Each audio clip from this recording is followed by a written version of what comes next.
Hey, hello. Welcome back to the session. So far, we have done I think 4 examples on context implementation in Go. So one is with cancel general timeout and deadline example. Another one is with cancel propagation, and then how Go routines can leak when you don't properly use context with respect to the cancel. So this example is something like OS signals. OS signals are very important. Particularly the OS signals are uh, kill signal or terminate signal. How gracefully you inform all other Go routines that are using context whenever there is a signal from the OS that hey, uh, I got a signal that you have to. The OS is you asked OS to stop the service or to terminate the service process. So how you have to handle by using context is about this particular example. So I named this particular example as mkdir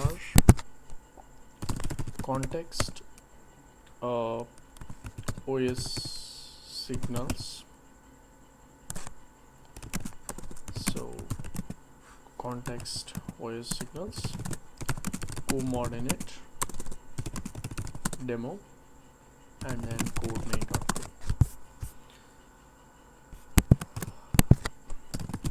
Package main, function main, function generate squares. This is a common function we use. So context is going to be the one of the parameters, and then this is going to return a channel.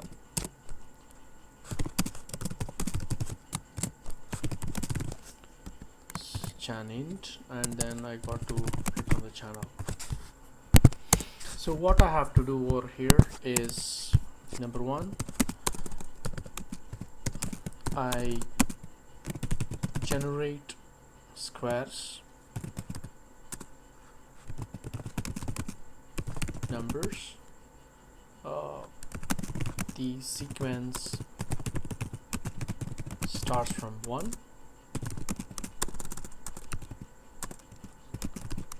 and until it gets cancelled.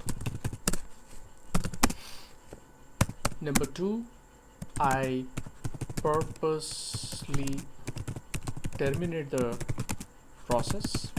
That means Control C by pressing Control C. Then it should inform the Go squares generate squares Go routine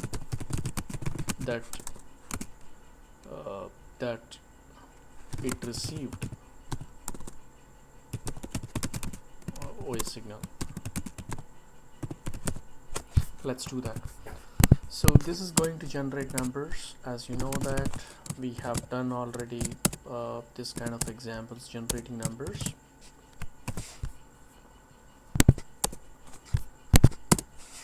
So I take a variable I, it starts from 1, and then I write a for loop. The condition of the for loop, how long the for loop exists, iterate, it depends on the context OS signal. So as soon as I get a signal from the OS that hey, you have to stop the process, then I go and then cancel this particular context. So first I go and create a context comma cancel. It's going to be context dot with cancel. So as soon as you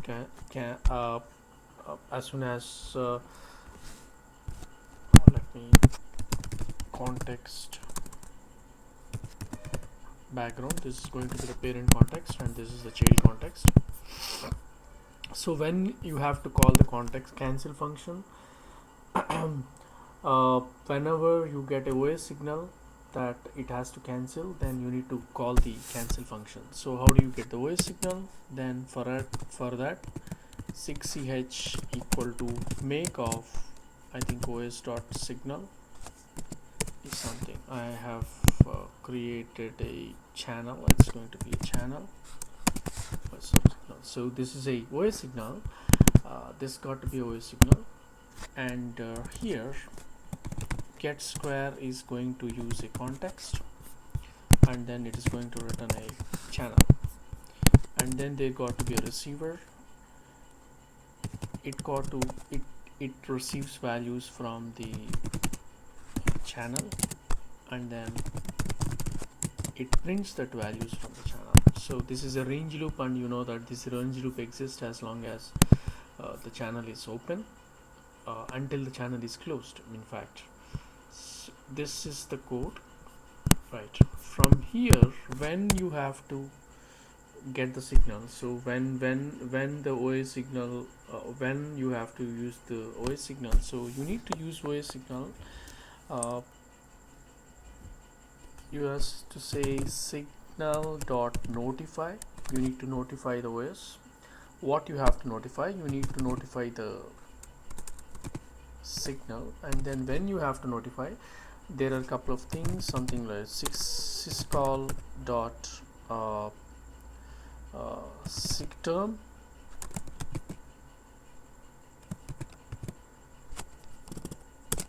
and then it got to be syscall dot, this is a periodic parameters. You can use a lot of parameters. So sigquit, and then sigkill, sigterm, sigkit, and then sigint,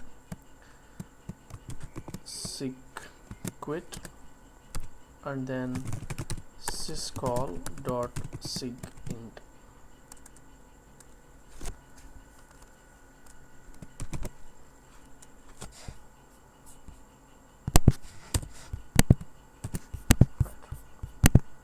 So what you have to do, as soon as you receive the signal, what I do, I write a separate go function.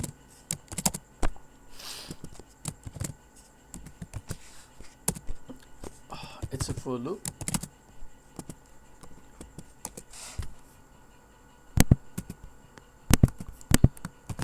Whenever I receive this particular signal from the OS, it has to, I use select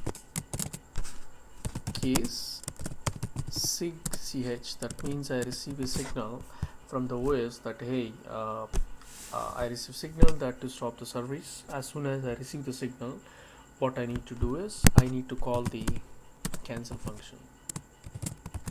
So this cancel function is associated with the context.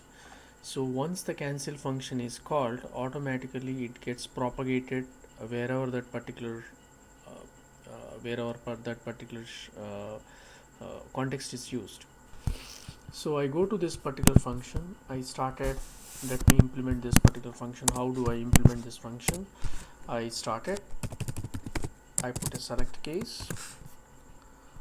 First thing is, the case is sending values to the channels, I into I, and then I plus plus. I got to increment the value. For every iteration, I just would like to time.sleep, because otherwise it generates a lot of values. So time.sleep, millisecond into, let's say 300, that means 1/3 of the second. And then the other thing is case context.done. This is where actually the concept goes here. When you get context.done, whenever you cancel a context. When do you cancel the context? Whenever you get a signal. This is running as a separate go routine. So whenever you get a signal, you cancel that particular context. Let me defer close 6ch, that gets deferred close. You cancel that particular thing. This is running separately. Whenever it receives a signal that cancel, automatically a signal dot some notification that sig term or sig quit or sig interrupt, then automatically it receives this particular channel, because this is a channel, and then I go and cancel. In this particular function, whenever I get a done channel, when will I get a value to the 10 channel? So whenever there are two cases where you get a done channel. If you're using context kind of a thing, if you're using context kind of a thing, then in that case, with timeout, context with timeout, or context with deadline, as soon as the time elapses or it reaches the deadline, automatically it reaches this particular point where context are done. Or when you go and close that particular context, when you go and cancel that particular cancel function of a context, it closes the context and then it reaches here. So what I do here is I print some message that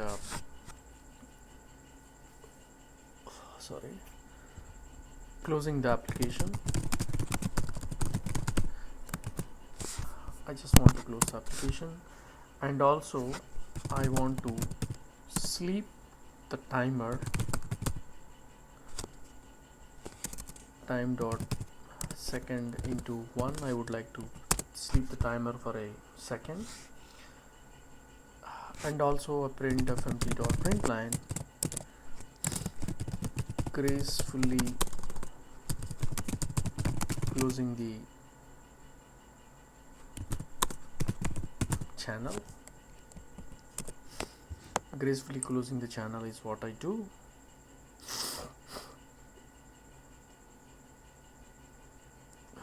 I print the reason, context dot error, why it reached the deadline, and then I close this channel, and then I return. I can put a break, but break is for select. I have to use something else, so I just put a return. This should work without any issue. So to just rewind, I create a context from a parent context, and then I create a signal, a channel which is of a signal, OS signal. I just do the deferred close. I notify this particular channel whenever there is something called sick term, sick quit, or sick interrupt. These are all the signals, actually, the generally Unix or Linux signals. And then there is a goroutine. It's kept on waiting for signals. Whenever it gets a signal, automatically it cancels the context. This you know that, but only thing is, you know that particular stuff. We have already, if you follow my previous tutorials, previous videos about how to cancel the propagation, or how to use a channel, basic example, or how to cancel a channel with cancel or with the timeout and all, you get to know. I'll put all the videos in the description. So this is going to be the 5th video. Right, I'm going to run the program. Go run. So the values are, it started sending values. I say Control C, closing the application, gracefully close the channel. It has waited for actually 1 second.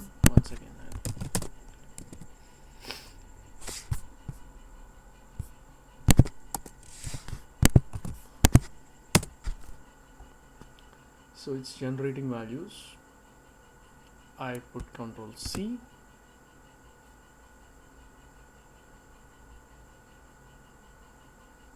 It has waited for 5 seconds. So it's not like as soon as you press Control C it gets stopped or terminated. This is how you can implement a graceful shutdown of your servers. Give some time to the servers. You need to know how much time you have to give to the servers, and then gracefully close the context.